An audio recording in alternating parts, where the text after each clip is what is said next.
मार्गशीर मास गुरुवार रे यही सुजोग केबे भी हाथ छड़ा करंतु नहीं। नमस्कार दर्शक बंधु, जय जगन्नाथ। किछु अका कथा चैनल को आपण मानक स्वागत जनाउछि। दर्शक बंधु, मार्गशीर मास होछि पुण्यर मास। जेमिति कार्तिक मास रो महत्व अछि, सेही परि मार्गशीर मास रो मध्ये बहुत महत्व अछि। मार्गशीर मास अर्थ माँ लक्ष्मीଙ୍କର ସବୁଠୁ ପ୍ରିୟ ମାସ। ଏହି ମାସଟି ପୁରା ମାସଟି ମାँ ଲକ୍ଷ୍ମୀ ପ୍ରସନ୍ନ ହୋଇଥାନ୍ତି ଏବଂ ମାँ ଲକ୍ଷ୍ମୀ ନିଜେ ଧରାପୃଷ୍ଠକୁ ଆସିଥାନ୍ତି ଏବଂ ପ୍ରତିଟି ଘରେ ମାँ ଲକ୍ଷ୍ମୀ ବିରାଜମାନ କରିଥାନ୍ତି।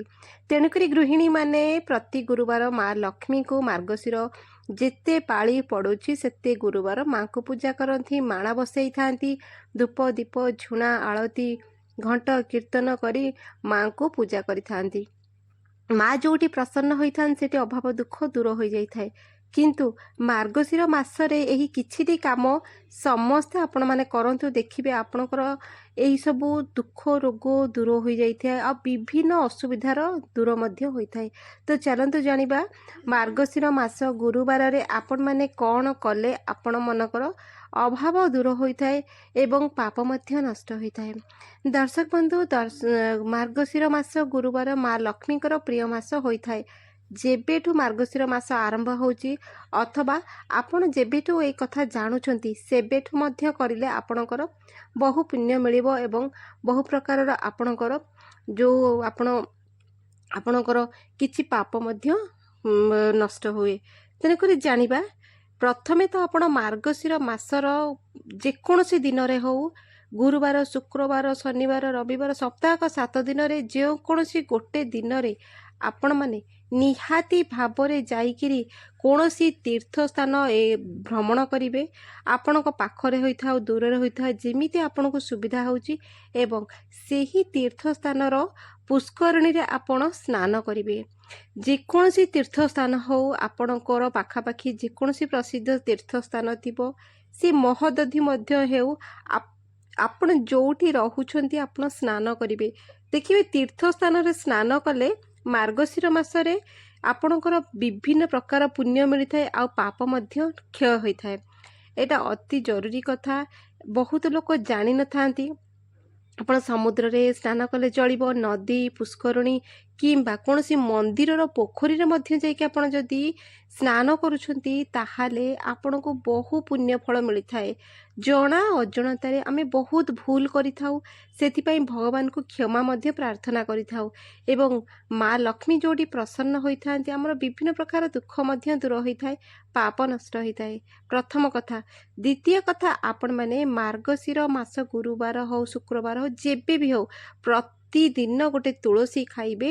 ମାସ ସାରା ଆପଣ ଯଦି ଗୋଟେ ଗୋଟେ ତୁଳସୀ ପତ୍ର ଖାଉଛନ୍ତି ଆପଣଙ୍କୁ ପୁଣ୍ୟ ମିଳିଥାଏ ଏବଂ ଖାଲି ପେଟରେ ତୁଳସୀ ପତ୍ର ଖାଇଲେ ବିଭିନ୍ନ ପ୍ରକାର ରୋଗ ଦୂର ହୋଇଥାଏ। ଯେହେତୁ ଶୀତ ଦିନ ରୋଗ ପ୍ରତିରୋଧକ ଶକ୍ତି ଦେହରୁ କମି ଯାଇଥାଏ, ତେଣୁକରି ତୁଳସୀ ବିଭିନ୍ନ ପ୍ରକାର ରୋଗ ପ୍ରତିରୋଧକ ଶକ୍ତି ବଢ଼ାଇଥାଏ ଏବଂ ମା ଲକ୍ଷ୍ମୀ ଖୁସି ହୋଇଥାଏ ଏବଂ ବିଷ୍ଣୁ ମଧ୍ୟ ବହୁତ ପ୍ରସନ୍ନ ହୋଇଥାନ୍ତି। ଆମେ ଯଦି ପ୍ରତିଦିନ ସକାଳୁ ଗାଧୋଇ ସାରି ଗୋଟେ ତୁଳସୀ ପତ୍ର ଖାଇବା ଆମର ବହୁ ପୁଣ୍ୟ ଫଳ ମିଳିଥାଏ। ବହୁତ ଛୋଟଠୁ ନେଇ ବଡ଼, ଛୋଟ ପିଲାଠୁ ନେଇକି ବଡ଼ ପର୍ଯ୍ୟନ୍ତ ଖାଇବେ, କିନ୍ତୁ ଚୋବେଇବେନି, ତୁଳସୀ ପତ୍ରକୁ ଆପଣ ଢୋକିବେ, ସେହିଭଳି ଖାଆନ୍ତି। ଏବଂ ମାର୍ଗଶିର ମାସରେ ଯେଉଁ ନାରୀମାନଙ୍କର ସନ୍ତାନ ହେଉନାହିଁ, ଯଦି ଆଣ୍ଠୁଆ ଗୋପାଳକୁ ଆପଣମାନେ ପୂଜା କରିବେ ତାହେଲେ ଭଗବାନ କୃଷ୍ଣ ମଧ୍ୟ ସନ୍ତୁଷ୍ଟ ହୋଇଥାନ୍ତି ଏବଂ ଆଣ୍ଠୁଆ ଗୋପାଳକୁ ଯିଏ ପୂଜା କରିଥାନ୍ତି ସେମାନଙ୍କର କୋଳ ପୁରି ଯାଇଥାଏ, ସନ୍ତାନ ମଧ୍ୟ ହୋଇଥାନ୍ତି। କଥାରେ ଅଛି, ଆଣ୍ଠୁଆ ଗୋପାଳ ହିଁ, ଛୋଟ ଗୋପାଳ ହିଁ ସନ୍ତାନ ରୂପରେ ଆସିଥାନ୍ତି ମା କୋଳକୁ। ଆପଣ କରିପାରିବେ। ଏବଂ ମାର୍ଗଶିର ମାସରେ ଆପଣମାନେ ଯେବେଠୁ ଏ ଭିଡ଼ିଓ ଦେଖୁଛନ୍ତି, ଯଦି ଜାଣିଛନ୍ତି ଭଲ କଥା, ଯଦି ଆପଣମାନଙ୍କ ପାଖରେ ଏବେ ପହଞ୍ଚୁଛି କିଛି ଅସୁବିଧା ନାହିଁ। ପ୍ରତିଦିନ ସନ୍ଧ୍ୟାରେ ଆପଣ ନିଜର ଘରର ମୁଖ୍ୟ ଦ୍ୱାରରେ ଗୋଟେ ଦୀପ ବସାଇବେ। ଯେଭଳି ଆମେ କାର୍ତ୍ତିକ ମାସରେ ଦୀପ ଜାଳିଥାଉ, ପ୍ରତି ମାସର ପୁରା ଦିନ ସବୁଦିନ ଆମେ ସନ୍ଧ୍ୟାରେ ଘର ଦୁଆର ମୁହଁରେ ଦୀପ ଜାଳିଥାଉ, ସେହିପରି ଆପଣ ମାର୍ଗଶିର ମାସରେ ମଧ୍ୟ घीर दीप निहाती भाବରେ मुख्य द्वार 2 पटे 2टा लगेबे। देखिए घीर दीप लगेले माँ लक्ष्मी भारी खुशी होती, संतुष्टि होती। एवं विष्णु भगवान मध्य जोटी विष्णु भगवान थांती माँ लक्ष्मी सेठी थांती, तो बहुत खुशी होती, सेमानकर कृपा आम उपरे रही थाए।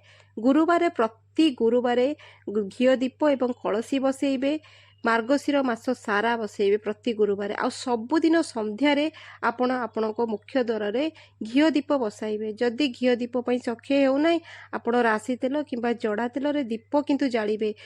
दुआर मुह को अंधार छाड़िबे नहीं। दीपटिए लगेले से दीपर प्रज्वलन रे आम घर को सकारात्मक शक्ति आसता एवं संध्या बेले जालिले माँ लक्ष्मीकर कृपा थाए। माँ लक्ष्मी निजे धरापृष्ठ रे थांती एवं प्रति गुरुवार माँ लक्ष्मी समस्त घर को निहाती भाव जाई थांती। माँकर कृपा रही थाए। यही सब कथा आपण मार्गशीर मासरे निहाती भाव मन रखिबे। एवं मार्गशीर मास गुरुवार रे गृहिणी माने केबे भी गुरुवार दिन खास करी भूल भाल काम बिल्कुल भी करिवे नहीं। एवं गुरुवार आपण घरु केबे बाहर को जिबे नहीं। मार्गशीर मासर जेते पाळी माण बसुची पूजा होउची आपण माने पूजा पाठ करी घरे रहिबे। घर ताला पकेइकिरी घरु बाहर को जिबे नहीं। माँ लक्ष्मी समस्त घर को प्रवेश करि थांती। से ताला पकेइकी आपण बाहर को जिबेनी। घरर कबाट खोला रखिथिबे। खास करी पूजा सारिला परे मुख्य द्वार कबाट टिके खोला रखिथिबे। संध्या बेले मध्य संज देई सारिकिरी मुख्य द्वार कबाट टिके खोला रखिथिबे। भगवान भितर को प्रवेश करती, माँ लक्ष्मी प्रवेश करती। तेणुकरी माँ लक्ष्मी को रोकिबे नहीं। यही भूल केबे करिबे नहीं। एवं गुरुवार नियम मानिबे। गृहिणी माने खास करी लाली एवं धଳାର ଶାଢ଼ୀ पिंधिबे, लुगा पिंधिबे, साधा भोजन करिवे, मुंड अड़ुआ तड़ुआ करिवे नहीं, चुट्टी नख काटिबे नहीं एवं सजसजिया होई रहिबे। जेमिति माँ को आपण माने सजाउछंती आपण माने गृहिणी माने निजे माध्य सजबाज होई रहिबे। सजबाज होई रहिले माँ निजे प्रसन्न होई थांती।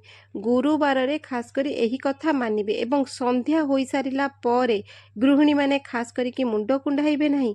पूरा मार्गशीर मास सारा आपण माने संध्या होई गले मुंड कुंडाइबे नहीं। आगुरु मुंड कुंडाई देइथिबे दिहिपररु सजबाज होई रहिबे। किंतु निजे सजबाज होई सिंदूर लगाई चूड़ी शंखा चूड़ी पिंदी भल भाबरे पूरा सजबाज होई रखिबे। कारण नारी माने जदि संध्या समय रे सजबाज होईकी रुहंती माँ ठाकुराणी भारी खुशी होइथांती। जदि आपण माने सजबाज होई रहिबे नहीं, जदि आपण एमिति असना मसना होई रहुथिबे भगवान केबे कृपा करिवेनी। घरर नारी माने सबबेले सुंदरता होई रहिले घरर सुंदरता होई थाए। तो एई सब किछि कथा को आपण माने मानिबे मार्गशीर मासरे खास करिकिरी। एवं तुलसी निहाती भाबरे आपण ग्रहण करंतु। मार्गशीर मासरे भगवान विष्णु एवं माँ लक्ष्मी खुशी हुअंती। आपण माने जदि तुलसी ग्रहण करूछंती प्रतिदिन सकाळु गाधोई सरी सूर्य को जल प्रदान करछन एवं तुलसी मूल जल देइकिरी आपण जे जो तुलसी गछ को पूजा करुथिबे सेही गछरु छिंडेइबे नहीं। आपण को अलगा तुलसी गछ जो थिबो जो पूजा करू नथिबे सेथिरु आपण पत्र छिंडेइकिरी आपण तुलसी पत्र पाइबे, पिल्ला को देबे, आपण माने मध्य पाइबे। मार्गशीर मासरे एतिकी गुरुवार मानंतु। एवं जो तीर्थ जगह को आपण जाइकी स्नान करिथिबे किछि जल मध्य नेई आसीथिबे एवं घरर सब व्यक्ति को आपण देबे, तांको मुंडरे टिके छिंची देबे जो माने जाई पारु नाहंती। किंतु एतिकी निहाती भाबरे करिवे। तीर्थ स्थान भ्रमण करिवे एवं स्नान मध्य करिवे। स्नान कले बहु पाप आमर क्षय होई थाए। जन अजतणे आमे जीव हत्या करिथाउ, किछि भूल भाल होई जाई थाए, आम द्वारा बहुत किछि भूल होई थाए जोटा कि आमे मध्य जानि न थाउ। जदि जानिकी करिछे तो सेटा आमे जानिकी भी करिछे तो से सब जिनिस कमी जाई थाए। जेहेतु आपण मानकर जीवन सरलमय होई थाए, दुख रोग दारिद्र्य दूर होई थाए, माँ लक्ष्मीकर कृपा रही थाए। एतिकी कथारे रहुची मार्गशीर मासर एही कथा मने रखंतु।